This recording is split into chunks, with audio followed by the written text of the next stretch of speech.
parole du Seigneur. C'est un message que nous voulons partager à l'attention de l'Église de Dieu dans un temps bien particulier. Avant de le faire, cependant, bien-aimés, j'aimerais que nous puissions prier et demander à Dieu de nous accorder toute son intelligence pendant les quelques minutes qui vont suivre. Prions.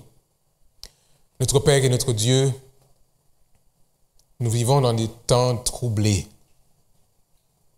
mais nous croyons, Seigneur, que tu es sur ton trône.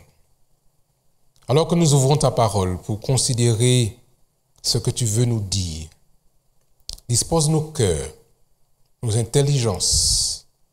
Nous t'en prions au nom de Jésus et pour ta gloire. Amen. La situation du monde dans lequel nous sommes aujourd'hui est grave. Beaucoup s'interrogent pour tenter de comprendre ce qui se passe. La Bible, la parole de Dieu, nous permet de donner du sens à ce que nous vivons aujourd'hui.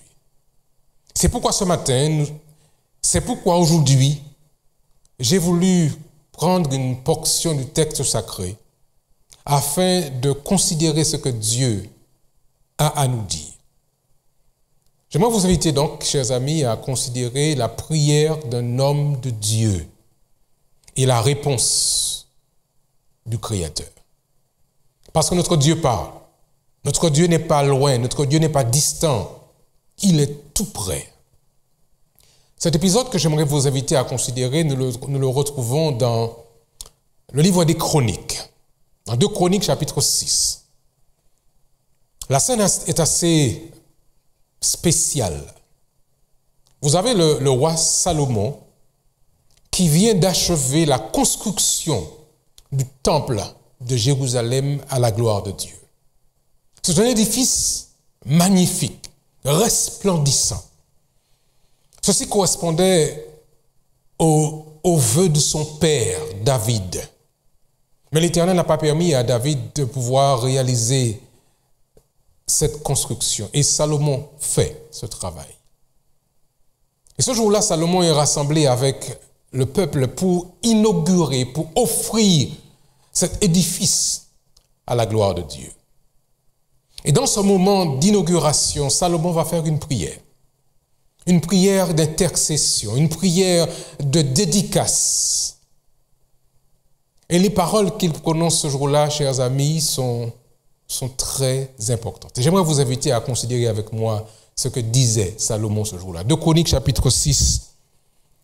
Et nous lirons, pas toute la prière, mais un extrait de cette prière.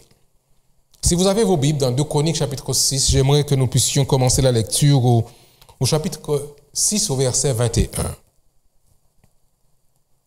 Daigne, disait Salomon plutôt, daigne exaucer les supplications de ton serviteur et de ton peuple d'Israël. Lorsqu'ils prieront en ce lieu, exauce du lieu de ta demeure, des cieux, exauce et pardonne.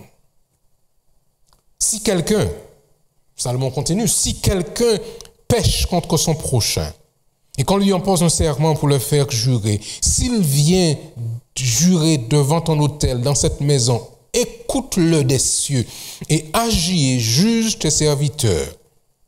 Condamne le coupable et fais retomber sa conduite sur sa tête et rend justice à l'innocent. Quand ton peuple, il dit encore, Salomon, quand ton peuple d'Israël sera battu par l'ennemi pour avoir péché contre toi, s'ils reviennent à toi et rendent gloire à ton nom, s'ils t'adressent des prières et des supplications dans cette maison. Verset 25. Exauce-les des cieux. Pardonne le péché de ton peuple d'Israël et ramène-les dans le pays que tu as donné à eux et à leur père. Et puis, Salomon continue pour considérer tous les cas possibles. Quand le ciel sera fermé et qu'il n'y aura point de pluie à cause de leurs péchés contre toi, s'ils prient dans ce lieu et rendent gloire à ton nom, s'ils se détournent de leurs péchés parce que tu les as châtiés. Verset 27. Exauce-les des cieux et pardonne le péché de tes serviteurs et de ton peuple, à qui tu enseigneras la bonne voie dans laquelle ils doivent marcher, et fais venir la pluie sur la terre que tu as donnée pour héritage à ton peuple. Au verset 28, il continue. Quand la famine, la peste, la rouille et la nielle, les sauterelles d'une espèce ou d'une autre, seront dans le pays.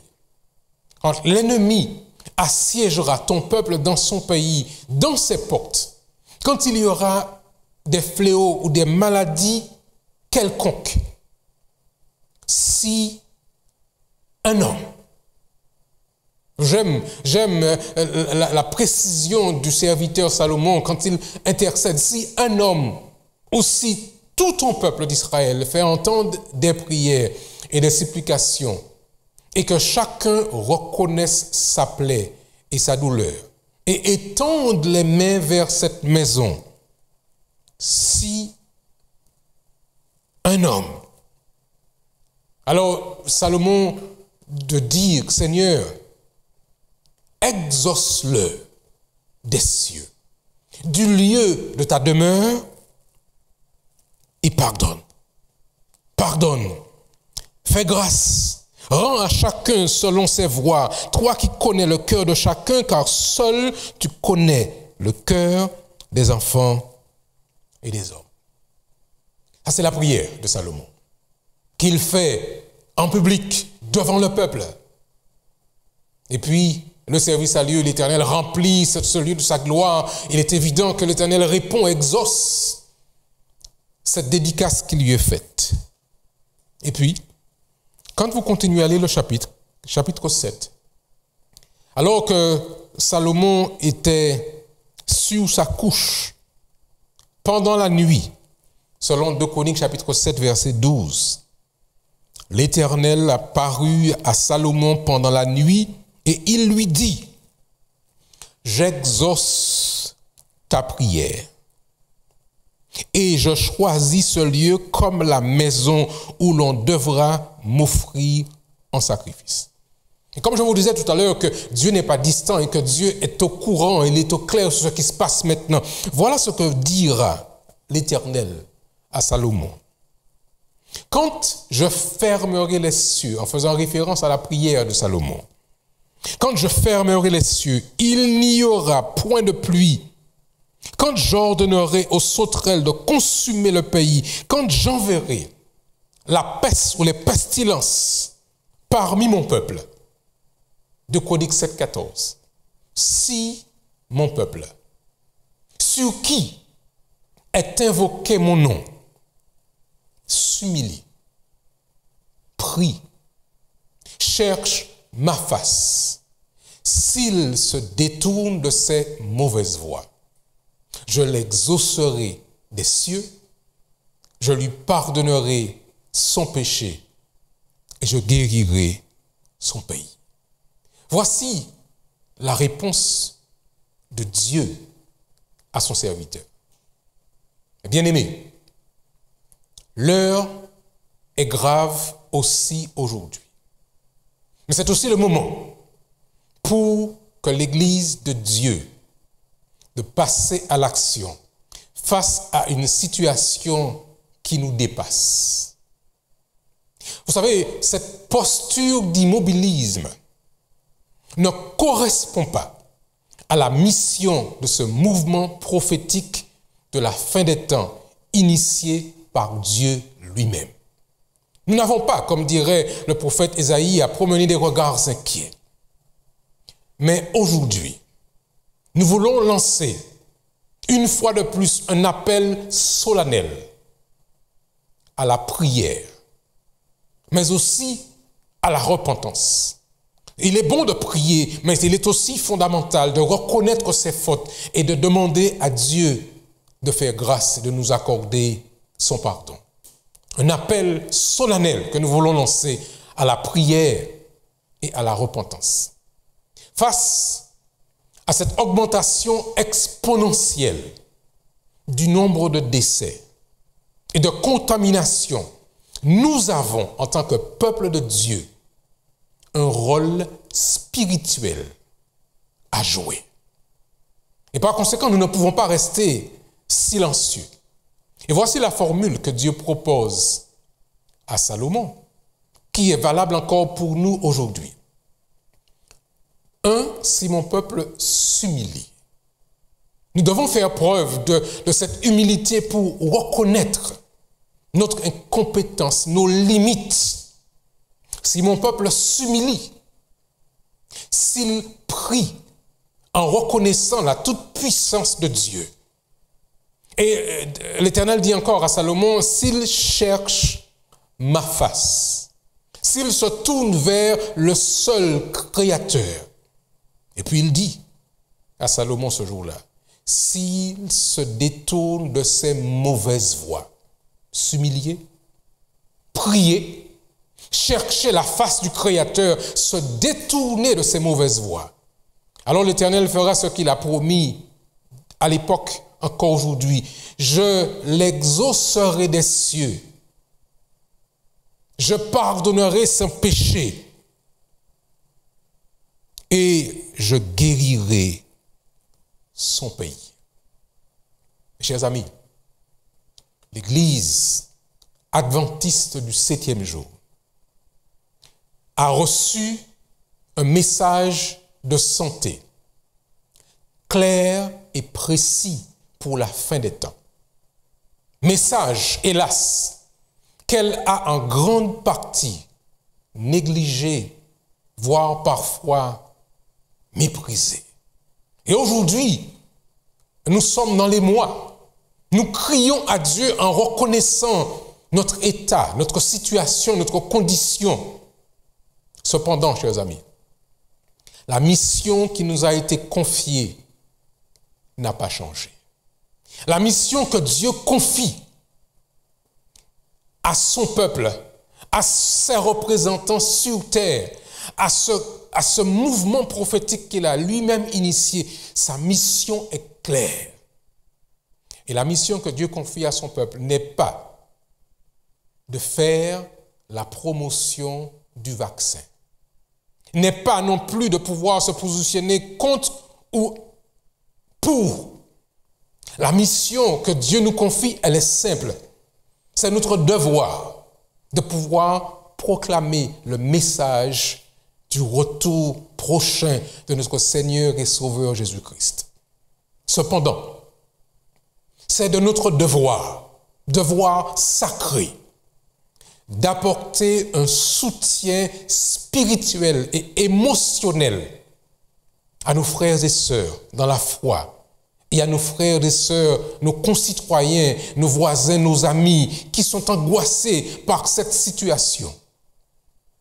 Alors que chaque communauté de foi s'organise pour lancer, initier des moments de prière et de repentance pour notre rébellion face aux directives divines. Dieu nous avait déjà donné les informations. Dieu nous avait déjà donné le comment faire. Mais hélas, nous sommes écartés de sa parole. Chaque communauté s'organise pour mettre en place des moments de prière et de repentance sincère. Cependant, la mission que Dieu nous a confiée, je disais, n'a pas changé. Et dans le livre de l'Apocalypse, au chapitre 14, nous retrouvons les éléments fondateurs de cette communauté de foi. Apocalypse 14, versets 6 et versets suivants. Je vis, déclare l'apôtre Jean, un autre ange qui volait par le milieu du ciel ayant un évangile éternel, une bonne nouvelle éternelle pour l'annoncer aux habitants de la terre, à toute nation, à toute tribu, à toute langue et à tout peuple. Et le texte continue, vous le connaissez. Il disait d'une voix forte, craignez Dieu et donnez-lui gloire, car l'heure du jugement est venue. Et adorez celui qui a fait la terre, la mer et les sources d'eau. Et vous continuerez à lire à la maison, chers amis, tous les éléments de ce message, de ces 3 messages condensés, message des 3 anges, comme nous le présentons généralement. Le monde entier doit savoir que l'heure du jugement est venue. Le monde entier doit le savoir, doit être au courant. Et nous avons reçu, bien-aimés, cette mission solennelle de transmettre l'information, de partager. Vous et moi sommes les sentinelles sur la muraille. Si nous nous taisons, l'ennemi envahira le peuple et nous serons responsables de la situation. La polémique autour du virus est une diversion face à la mission qui nous est confiée. Alors ne nous trompons pas de combat. Restons focalisés, centrés sur la mission qui est celle de faire savoir que l'heure du jugement est venue, que Dieu est prêt à faire ce qu'il avait annoncé. En effet, au chapitre 14, verset 9, verset 8, il disait déjà, un second ange suivi en disant, elle est tombée, Babylone la grande, qui a abreuvé toutes les nations du vin de la fureur de son impudicité. Et un 3e ange les suivit en disant, si quelqu'un adore la bête et son image et reçoit une marque sur son front ou sur sa main, il boira, lui aussi, du vin de la fureur de Dieu versé sans mélange dans la coupe de sa colère, et il sera tourmenté dans le feu et le soufre devant ses anges et devant l'agneau. Mais il y a une phrase qui est importante à souligner. Le texte déclare, toujours dans le livre d'Apocalypse chapitre 14, et là nous sommes au verset 13. Heureux dès à présent les morts qui meurent dans le Seigneur. Oui, dit l'Esprit, afin qu'ils se reposent de leurs travaux, car leurs œuvres les suivent. Chers amis, nous comprenons l'angoisse qui est nôtre aujourd'hui face à cette réalité.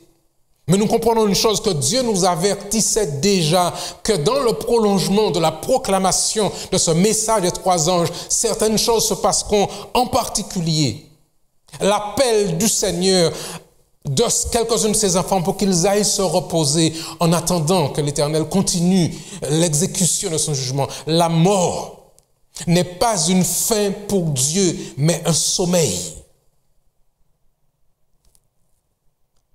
Ellen White déclare dans le livre Événements des derniers jours que c'est le plan de Dieu que beaucoup aillent se reposer en attendant que l'Éternel mette en branle le plan d'exécution de son jugement.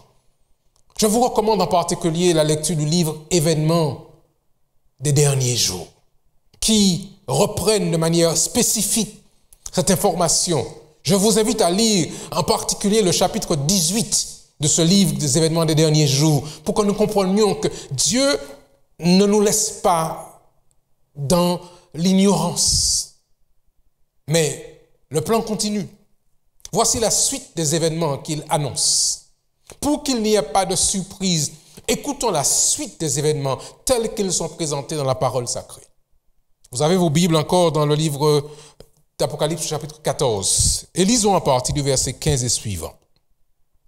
Un autre ange, sorti du temple, criant d'une voix forte à celui qui est assis sur la nuée, lance ta faucille et moissonne, car l'heure de moissonner est venue. Car la moisson de la terre est mûre. Il dit encore au verset 16, « Et celui qui est assis sur la nuée jeta sa faucille sur la terre, et la terre fut moissonnée. » Un autre ange, au verset 17, un autre ange sorti du temple qui est dans le ciel, ayant lui aussi une faucille tranchante.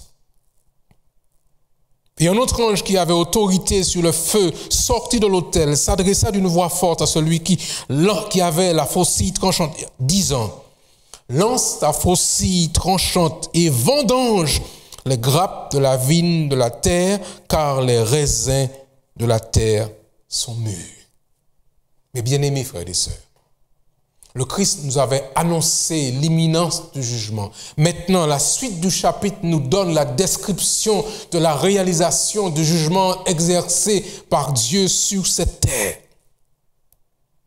Verset 20 déclare ceci, « La cuve fut foulée hors de la ville et du sang sortit de la cuve jusqu'aux morts des chevaux sur une étendue de 1600 stades. » Chers amis, nous sommes au début de l'exécution du jugement annoncé dans Apocalypse 14, verset 7. Et en tant que peuple de Dieu, en tant que dépositaire du message pour le dernier temps, nous devons non seulement l'avoir reçu, mais le partager avec ceux qui ne connaissent pas. Alors je lance l'appel encore une fois de plus. Martinique, repens-toi. Martinique, réveille-toi. Église de Dieu, membres de la communauté adventiste du 7e jour, que chacun se ressaisisse et que nous puissions réaliser la mission que Dieu nous a confiée. Dire par mots et par voix, à droite et à gauche, autour de nous, par tous les moyens possibles, que l'heure du jugement est venue. Mais nous avons besoin, chers amis, de pouvoir nous examiner nous-mêmes et de nous rendre compte que combien de fois nous n'avons pas été à la hauteur de la tâche, combien de fois nous n'avons pas été fidèles à l'enseignement que nous avons nous-mêmes reçu. Alors le moment est venu pour nous de faire notre propre mea culpa et demander à Dieu de nous accorder son pardon, de nous permettre de bénéficier encore de sa grâce. Alors la prière de Salomon prendra toute son application pour nous aujourd'hui. Si mon peuple, sur qui est invoqué mon nom, s'humilie, s'il se détourne de ses mauvaises voies, l'Éternel fait la promesse, alors je l'exaucerai des cieux, je pardonnerai son péché et je guérirai son pays. Je me tourne vers vous, chers amis, frères et sœurs, dans ce temps particulier. Nous avons un rôle à jouer, nous avons une mission à accomplir. Dieu sauve encore aujourd'hui.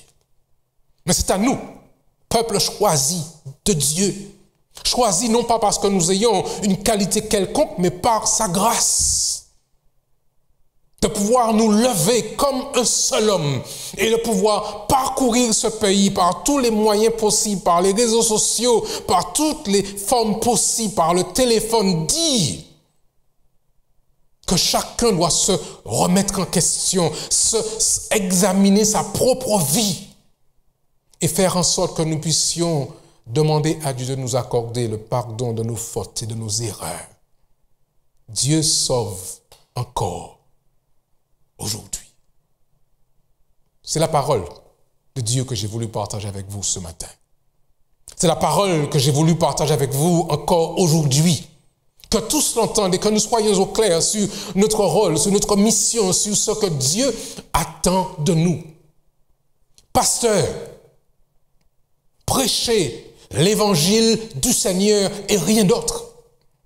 Ancien d'église, prêchez l'évangile du Seigneur et rien d'autre. Soyons prêts à encourager, à fortifier, à apporter notre soutien à ceux qui sont dans le deuil, à ceux qui pleurent, à ceux qui sont malades. Mais soyons sûrs de leur porter cette parole d'espérance dans la parole du Seigneur. Bien-aimés frères et sœurs, quel que soit là où vous êtes en cet instant, que nous soyons cette parole de réconfort, cette parole d'espérance que nous trouvons dans la parole de Dieu lui-même. Et alors, comme les mêmes causes produisent les mêmes effets, l'Éternel, puisqu'il a promis, fera pour nous de grandes choses sur ce territoire et dans le monde entier parce que nous avons fait ou rempli les conditions. Je vous en conjure au nom de notre Seigneur et Sauveur Jésus-Christ. Restons fidèles à la mission que l'Éternel nous a confiée. J'aimerais que nous puissions prier avant de nous séparer. Mais que chacun comprenne que l'heure est venue pour nous, en tant que groupe, en tant que peuple, en tant que communauté de foi, de nous lever et de jouer le rôle que Dieu attend de chacun d'entre nous. Prions ensemble. Éternel, notre Dieu, nous reconnaissons l'état de ton peuple, état parfois de négligence, état d'hésitation, état de doute. Mais tu nous as donné une parole certaine. L'heure du jugement est venue. Tu nous informes toi-même qu'autour de ce jugement, tu rappelleras toi-même certains de tes enfants pour qu'ils aillent se reposer. Mais tu nous informes, Seigneur, que ce jugement sera effectif sur cette terre. Donne-nous, Seigneur, de pouvoir reconnaître nos erreurs. Pardonne, Seigneur, notre manque de zèle. Accorde, Seigneur, nous t'en prions, ton pardon à ton peuple, qui n'a pas toujours été à la hauteur de la tâche que tu lui as confiée. Mais nous croyons, Seigneur, que tu entends et que tu es prêt à pardonner. Et puis, Seigneur, s'il te plaît, puisque tu auras pardonné, entends le cri. Entends le cri de ton peuple ici, sur ce territoire, qui se tourne vers toi. Et fais pour nous,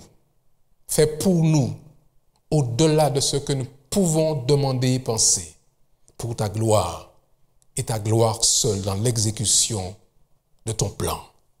Nous te disons merci, parce que nous avons l'assurance que tu nous entends, que tu es prêt à nous exaucer, alors que l'honneur, que la louange et que la gloire te soient rendues à toi, Père, à toi, Fils, à toi, Saint-Esprit, maintenant et pour l'éternité. Amen. Bien-aimés, nous vous remercions d'avoir pris le temps d'écouter et de vivre avec nous ce moment. Faisons en conséquence. Et faisons l'expérience de ce moment de repentance et de conversion. Et Dieu fera comme il l'a promis.